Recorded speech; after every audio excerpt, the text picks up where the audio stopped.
Hello everyone, स्वागत है आपका आपके यूट्यूब चैनल डीप्स एजुकेशन में। मेरा नाम नगमा है एंड हमने RRB NTPC and group T की जो पिछले भर्ती में महत्वपूर्ण प्रश्न हैं उनकी एक सीरीज स्टार्ट की थी।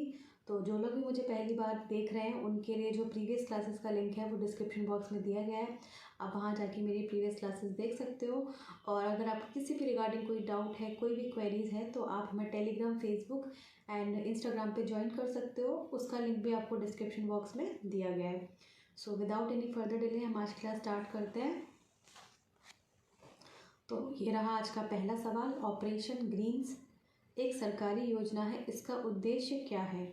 तो देखो, जो ऑपरेशन ग्रीन्स है ना, जो जल्दी ख़राब होने वाले उत्पाद हैं उनसे उनके रिगार्डिंग है ये। अगर आप ऑप्शन देखो तो बांस की फसलें नहीं, फसल शिक्षा में अनुसंधान, ये भी नहीं है इसका आंसर। इसका जो आंसर है वो है ऑप्शन सी, टमाटर, प्याज और आलू। टॉप की फसलों की आपूर्ति में स्थिरता लाना। मतलब जो टॉप है इसमें ये तो ऐड है, इनके अलावा जो अन्य जो उत्पाद हैं जो जल्दी ख़राब होने वाले हैं वो भी इस योजना के अंदर सम्मिलित हैं। इसमें क्या किया गया है, जो किसान हैं उनके हितों को देख के इस योजना को शुरू किया गया था। जो फसल की कटाई के बाद जो नुकसान होता है उसको कम से कम करने के लिए, और जो ये उत्पाद है टमाटर, आलू, प्याज, अन्य जो उत्पाद हैं उनकी जो फसल है उसके उत्पादन में बढ़ोतरी करने के लिए इस योजना को शुरू किया गया था। एंड जो इसमें जैसे फसल की कटाई के बाद जो किसान होते हैं उनको एक स्थिर मूल्य प्रदान किया जाता है जो ये फसल होती है इनको लेके। और अगर उनकी जो फसल की कटाई के बाद जो टाइम लगता है उसको बेचने में, तो उसके जो फसल का जो ट्रांसपोर्ट होता है, उसका जो भंडारण होता है, उसके लिए भी जो किसानों को मदद है वो सरकार द्वारा प्रोवाइड कराई जाती है। ठीक है, तो ऑपरेशन जो ग्रीन्स है ये अपना टमाटर, प्याज, आलू की फसलों की आपूर्ति में स्थिरता लाना इसका उद्देश्य है। ठीक है, ऑप्शन सी। नेक्स्ट क्वेश्चन हम देखें तो निम्नलिखित में से कौन सी भारत की उपग्रह आधारित संवर्धन प्रणाली है? देखो, इसका जो आंसर है ना वो है ऑप्शन बी, गगन जो है वो अपने उपग्रह आधारित संवर्धन प्रणाली है। इसके बारे में हम जब भी कोई नेक्स्ट क्वेश्चन आएगा वो हम इसे अच्छे से डिस्कस करेंगे, बिकॉज इसमें सिर्फ गगन लिखा गया है, कोई गगनयान मिशन करके नहीं है, इसलिए थोड़ा सा डाउटफुल है अभी। ठीक है, तो इसमें जो आंसर है वो है अपना ऑप्शन बी।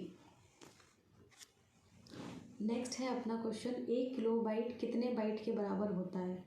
तो ये तो बहुत इजी सा क्वेश्चन है। देखो, जो 1 किलोबाइट होता है ये होता है 1024 बाइट के बराबर होता है।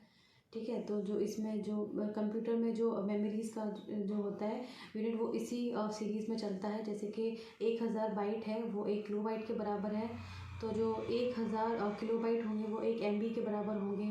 फिर 1024 जो MB है वो 1 GB के बराबर होगा। तो ये 1024 के ही सीरीज़ में चलता है। ठीक है, 1024 जो GB है वो 1 TB के बराबर होगी।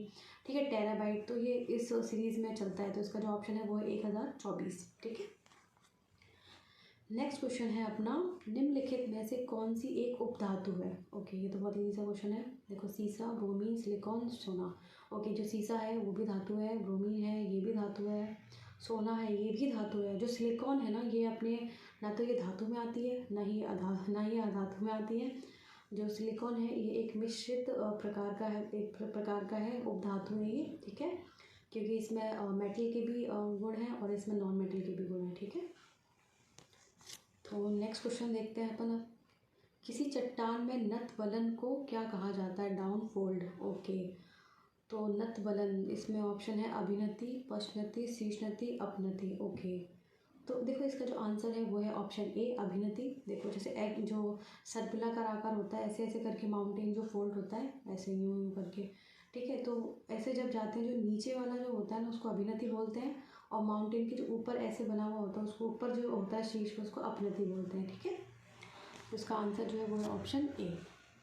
निम्नलिखित में से कौन सी कल्याणकारी योजना की उपलब्धियों को गिनीज वर्ल्ड रिकॉर्ड द्वारा मान्यता प्रदान की गई है?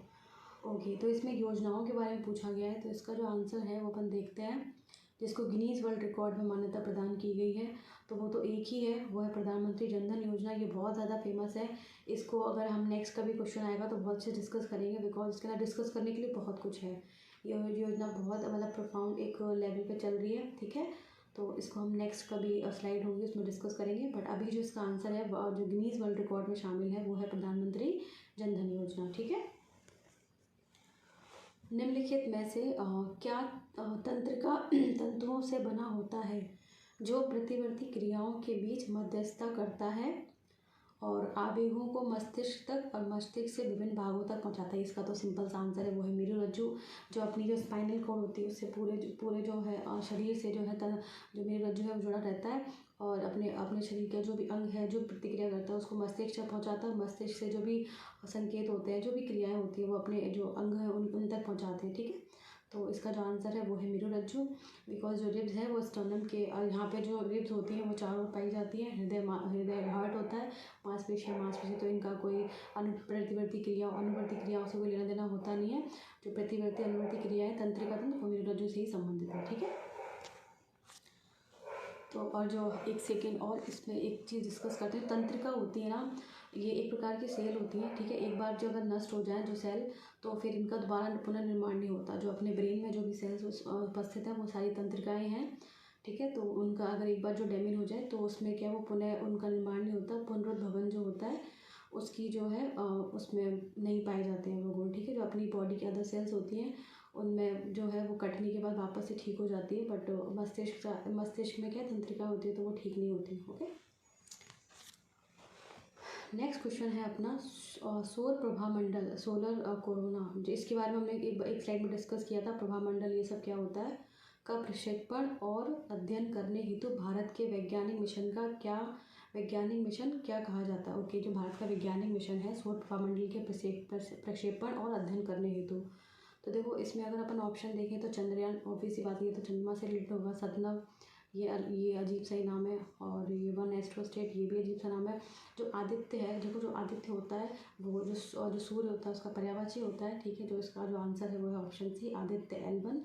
और जो सूर्य पर अनुसंधान जो प्रोग्राम है ये अपने भारत का पहला प्रोग्राम है। ठीक है, सूर्य के अनुसंधान संबंधित पहला प्रोग्राम है, तो ये याद रखना, आदित्य L1। नेक्स्ट क्वेश्चन है अपना, निम्नलिखित में से किसे प्राणी जगत के अंतर्गत वर्गीकृत किया गया है? ओके, तो इसमें तो सिंपल सा आंसर है। देखो मेटोजोआ मीन्स एनिमल। ठीक है, तो एनिमल है वो प्राणी जगत में आते हैं अपने, तो इसका जो आंसर है वो है ऑप्शन बी, मेटोजोआ।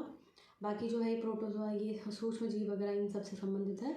तो जो मेटोजोआ है, मेटोजोआ मीन्स एनिमल। ठीक है, तो ध्यान रखना, प्राणी मीन्स भी एनिमल ही होता है, तो ये प्राणी जगत से संबंधित है। हम सब प्राणी हैं, हम सब एनिमल्स हैं। ठीक है, नेक्स्ट क्वेश्चन है अपना, असम और अरुणाचल प्रदेश को जोड़ने वाला भारत का सबसे लंबा सड़क सह रेल पुल क्या कहलाता है? मतलब इस पर सड़क भी है और रेल भी बनी हुई है। मतलब ये जो रेल पुल होता है वो साथ में बने हुए कंबाइन करके। तो असम और अरुणाचल, देखो इसका तो सिंपल सा आंसर है बोगीबिल ब्रिज, क्योंकि रिसेंटली बना है, काफ़ी न्यूज़ में भी रहा था ये। तो इसको तो अच्छे से याद रखना, बिकॉज ये जो है सबसे लंबा सड़क सह रेल पुल है। ठीक है, सह रेल पुल है। अब अदर ऑप्शन अगर अपन एक्सप्लोर करें तो गोदावरी जो ब्रिज है, गोदावरी ब्रिज, ये भी जो है सड़क सह रेल पुल है ये, लेकिन ये तीसरा सबसे लंबा है भारत का। देखो सबसे लंबा जो सड़क सह रेल पुल है वो है बोगीबिल। ठीक है, जो पहला तो हो गया बोगीबिल, दूसरा जो है वो है गोदावरी ब्रिज, और जो तीसरा है वो बिहार में स्थित है। ठीक है, उसका नाम मुझे अभी ठीक से याद नहीं आ रहा, तो ये आप अच्छे से याद रखना। और हावड़ा देखें तो जो हावड़ा है ये कलकत्ता में स्थित है। ठीक है, पम्बन ब्रिज जो है ये अपने इंडिया का पहला सी ब्रिज है। ठीक है, ये रेल ब्रिज है, ये एक टाइप का जो रेल है वो जोड़ता है। ठीक है, तो ये जो है ये तमिलनाडु में स्थित है।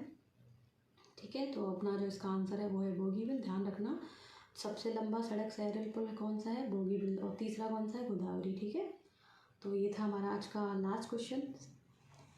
So thank you. एंड अगर आपको ये वीडियो अच्छा लगा तो प्लीज़ आप इस वीडियो को लाइक करें, शेयर करें एंड कमेंट करें। और जो चैनल है, हमारे चैनल को आप अपना ही चैनल समझें और इसको सब्सक्राइब करें।